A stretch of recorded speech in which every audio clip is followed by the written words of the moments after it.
নমস্কার বন্ধুরা, জয় RCM Sundarban RCM YouTube চ্যানেলে আমি মৃত্যুঞ্জয় আপনাকে স্বাগত জানাই। আজকের বাধ্য হয়েছি একটি ভিডিও করতে, যেটা আমি কোনোদিন ভাবিনি যে এরকম ধরনের টপিক নিয়েও কোনো সময় আলোচনা করতে হবে।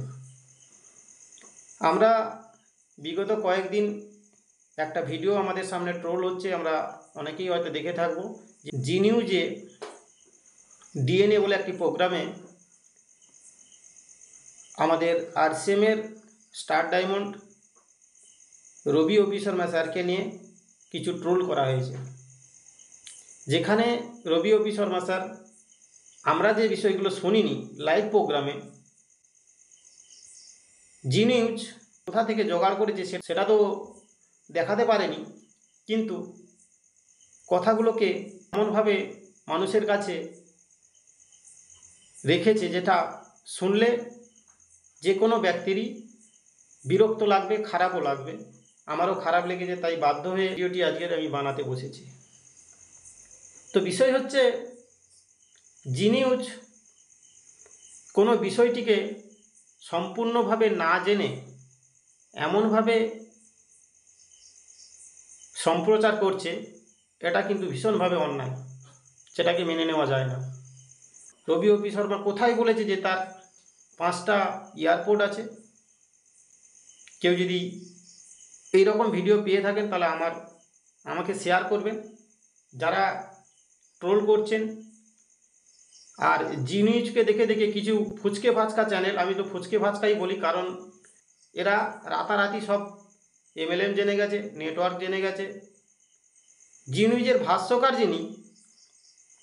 তিনি এমএলএম কথাটাকেও পরিষ্কার করে বলতে পারছে না, কিন্তু তিনি এমএলএম সম্বন্ধে সব কিছু জানে, রাতারাতি সব কিছু জেনে গেছে। আমরা 2-4 বছর কাজ করছি, আমরা এখনও এমএলএমকে ভালো করে চিনতে পারলাম না, নেটওয়ার্ককে ভালো করে চিনতে পারলাম না, গ্রাউন্ড লেভেলে কাজ করে, কিন্তু এরা রাতারাতি সব জেনে গেছে। নেটওয়ার্ক মার্কেটিং কাকে বলে, ডাইরেক্ট সেলিং কাকে বলে, ডাইরেক্ট সেলিং সম্পূর্ণ ফ্রড, এরা সব জেনে গেছে। এরা সারদার সঙ্গে ডাইরেক্ট সেলিংকে যুক্ত করছে, কারণ এরাই তো সারদার পা চেড়ে খাচ্ছিল। তা নাহলে এরা সারদা কী করে বুঝবে আর ডাইরেক্ট সেলিং কী করে বুঝবে? আরে ডাইরেক্ট সেলিং ভালো করে বোঝ, তারপরে ট্রোল করবি। কি ডাইরেক্ট সেলিং? ডাইরেক্ট সেলিং বলে কোনো অ্যাডভার্টাইজমেন্ট ছাড়া, কোনো ডিলার ডিস্ট্রিবিউটর ছাড়া, কোনো দালাল ছাড়া প্রোডাক্ট কোম্পানি থেকে কাস্টমারের বাড়িতে পৌঁছে দেওয়া, একে বলে ডাইরেক্ট সেলিং। কার কাছে পয়সা নেওয়া হয়েছে? কাকে ঠক করা হয়েছে? না জেনে বুঝে অনেকেই দেখছি জি নিউজের এই খবর পাওয়ার সঙ্গে সঙ্গে অনেক ফুচকে ফাচকা চ্যানেলগুলো তারাও লেগে পড়েছে, তারাও সব কিছু জেনে গেছে, রাতারাতির মধ্যে সব কিছু জেনে গেছে। টিআরপি চাইছেন? হ্যাঁ, এই বিষয়টা নিয়ে ভিডিও করলে বিশাল বড় টিআরপি হবে। মোরদ থাকে, একটা সাবান তৈরি করে কাস্টমারকে বিক্রি করে দিয়ে আসো। যদি রবি অপি শর্মার বলে থাকে যে 1000 করোড় টার্নওভার, 1000 করোড় টার্নওভারটা কিসে বলেছে? তো 1 নম্বর, এই জ্ঞানটা তো আপনাদের মধ্যে কারোরই নেই। 1000 করোড় টার্নওভার মানে কি 1000 করোড় টাকা তার অ্যাকাউন্টে প্রত্যেক মাসে লেনদেন হয়? এই জ্ঞানটাই নেই তো কেন 1000 করোড় বলেছে? আমরা যারা আরসিএমে আছি, যারা এই সিস্টেমে যুক্ত আছি, তারাই জানি 1000 করোড় কথাটা কেন বলেছে। 1000 করোড় পিভির বিজনেস, রবি অপি শর্মার 1000 করোড় তো কমই বলেছে, আরও হচ্ছে, বেশি হবে। পিভির বিজনেস হয়, এই পিভি সম্বন্ধেই জ্ঞান নেই যারা এই যে কথাগুলো বলছে, যারা এই চ্যানেলগুলো চালাচ্ছে, তারা সব কিছু জেনে গেছে। রাতারাতি তারা মাস্টারপিস, এমবিএ করেছে তারা। আরেকটি বিষয় যেটা কানে লেগেছে, যে এখানে 99% মানুষ ফেলিওর হয়। কোন প্ল্যাটফর্ম আছে যেখানে 100% মানুষ সাকসেস পায়? হ্যাঁ স্যার, জি নিউজের যে প্রচারক যে বক্তব্য রাখছেন, আপনি বলুন তো আপনার চ্যানেলে কত মানুষ ইন্টারভিউ দিতে যায়, আর তারা আপনার মতো কেন ভাষ্যকার হতে পারেনি? সবাই ভাষ্যকার হয়ে যাবে, সবাই রিপোর্টার হয়ে যাবে, যেই পরীক্ষায় বসবে সবাই ফার্স্ট হয়ে যাবে, এভারেস্ট জয় করতে যাবে বলে সবাই এভারেস্টের চূড়ায় উঠতে পারবে? কোনো প্রফেশনে আছে যে 100% সবাই সাকসেস পাবে, যেটা এমএলএমে পাওয়ার জন্য আপনি বলছেন। হ্যাঁ, যে পরিশ্রম করবে সে পেয়েছে, রবি অপি শর্মা পেয়েছে। যদি আপনার কোনো দিন দেখার থাকে, যদি মুরত থাকে, একবার ভিড়ভাড়া রাজস্থানে গিয়ে এই ভিডিওটা করুন না, একবার গ্রাউন্ডে যান না। গুগল করতেও জানেন না আপনারা? গুগল করেই তো আপনি অন্তত আমাকে জানতে পারতেন যে আরসিএম সম্বন্ধে একটুখানি জানি, তারপরে তো ভিডিওটা করবেন। ভিডিও আর কোথাও পাওয়া যাচ্ছে না, নিজেদের টিআরপি আর বাড়ানো যাওয়ার কোনো পথ নেই। তাই টিআরপি চালানোর জন্যে, তোলার জন্যে কোনো না কোনো একটা ভিডিও নিয়ে এসে তুলে ধরতে হবে। তো খুব ভালো ভিডিও তো করেছেন আপনারা, একটু গ্রাউন্ড লেভেলেও গিয়ে দেখুন। আরসিএম সম্বন্ধে আর একটু কিছু যদি আপনার জানকারি নেওয়া থাকতো, আর একটু যদি আপনি গুগল করতেন কমসে কম বাড়িতে বসে, তাহলে একটু বুঝতে পারতেন। যারা ঠক বলছে, যারা বেঈমান বলছে, যারা নেটওয়ার্ক সম্বন্ধে সব জেনে গেছে বলছে, তাদেরকে একটু গুগল করা দরকার ছিল। রবি অপি শর্মা তো মানুষকে মোটিভেশান দিচ্ছে যে তোমরাও করতে পারো। আমি যেটা ইনকাম করি, যদি 20,000, 50,000, 1 লাখ, 5 লাখ, 10 লাখ, 50 লাখ যাই ইনকাম করুক না কেন, সেই ইনকামের জন্য মোটিভেট তো করছে। আপনারা কি করছেন? টিআরপি খুঁজছেন।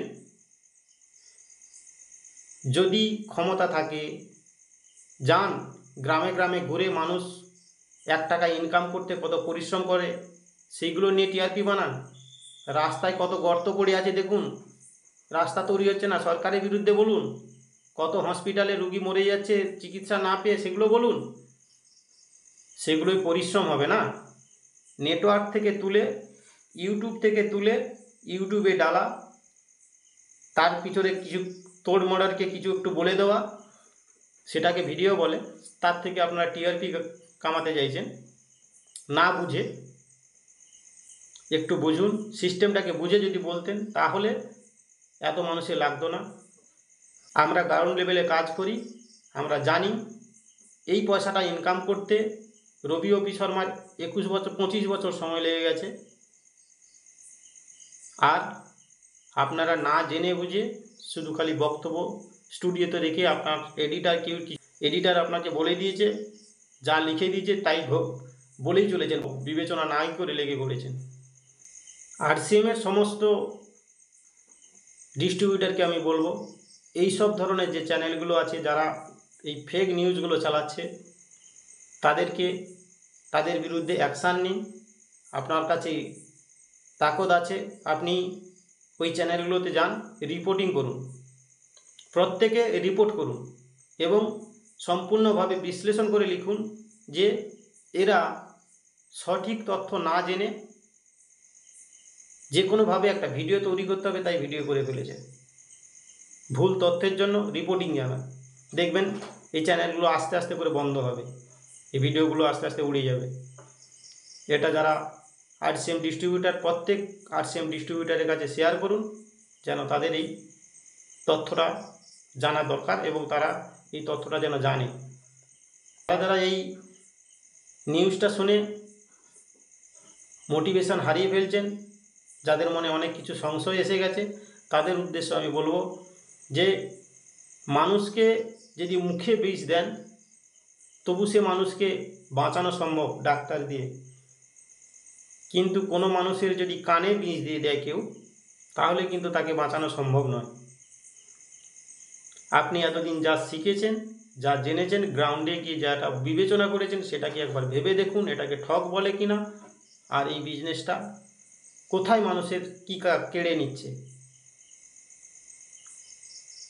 একবার নিজেরা বিবেচনা করে দেখুন, বুঝতেই পারবেন যে এই সিস্টেমটা, যেসব কতিপয় মানুষ যারা অ্যাডভার্টাইজ দিয়ে আলতু ফালতু জিনিস খাইয়ে মাখিয়ে আমাদের কাছ থেকে কোটি কোটি টাকা লুটে নিয়েছে, তাদেরই এখন কোথায় না কোথায় গায়ে লাগছে। জি নিউজ খবর প্রচার করছে, তার খবরের প্রচারের নিচে নিচে দেখবেন কতগুলো অ্যাডভার্টাইজমেন্ট আসছে, আর সেই অ্যাডভার্টাইজমেন্টের তাকতেই বলছে এই কথাগুলো। এই অ্যাডভার্টাইজমেন্টে আপনাকে যে পয়সাটা দিয়েছে, যা বলতে বলেছে সেটাই আপনারা বলছেন। আর আমাদের নেটওয়ার্ক বলে, ডাইরেক্ট সেলিং বলে যে অ্যাডভার্টাইজমেন্ট নয়, কোনো একজনকে করোড়পতি বানিয়ে নয়, প্রত্যেক বাড়িতে বাড়িতে হিরো আছে, সেই হিরোকে দিয়ে প্রচার করানো হোক। ডাইরেক্ট সেলিং সম্বন্ধে যারা কিছুই মাত্র জানে না, তারা একদিনে এত হিরো হয়ে গেছে, ধিক্কার তাদেরকে। তারা গ্রাউন্ড লেভেলে নেমে আসুন, একবার সিস্টেমটাকে বোঝার চেষ্টা করুন, জানার চেষ্টা করুন, তারপরে ইউটিউবে গিয়ে লেকচার দেবেন। শুধু খালি টিআরপি দিয়ে কোনো কাজ নেই। গ্রাউন্ড লেভেলে একবার কাজ করে দেখুন, একটা সাবান বিক্রি করতে কত ঘাম ঝরাতে হয়, একটা ধূপের কাঠি বিক্রি করতে যে যায় তাকে কতটা ঘাম ঝরাতে হয় দেখুন, তবে সে বাড়িতে একটা পয়সা নিয়ে আসে। একবার বিবেচনা করে ভিডিওটা বানাবেন। এই বলে আমি আজকের আমার বক্তব্য শেষ করছি। ভালো থাকুন, সুস্থ থাকুন এবং যে বিষয়টা সত্য তার জন্য লড়াই করতে থাকুন, তার জন্যে আওয়াজ তুলতে থাকুন। জয় আর সিএম সবাইকে। দেখা হবে পরের কোনো ভিডিওতে। ততক্ষণ ভালো থাকুন, সুস্থ থাকুন।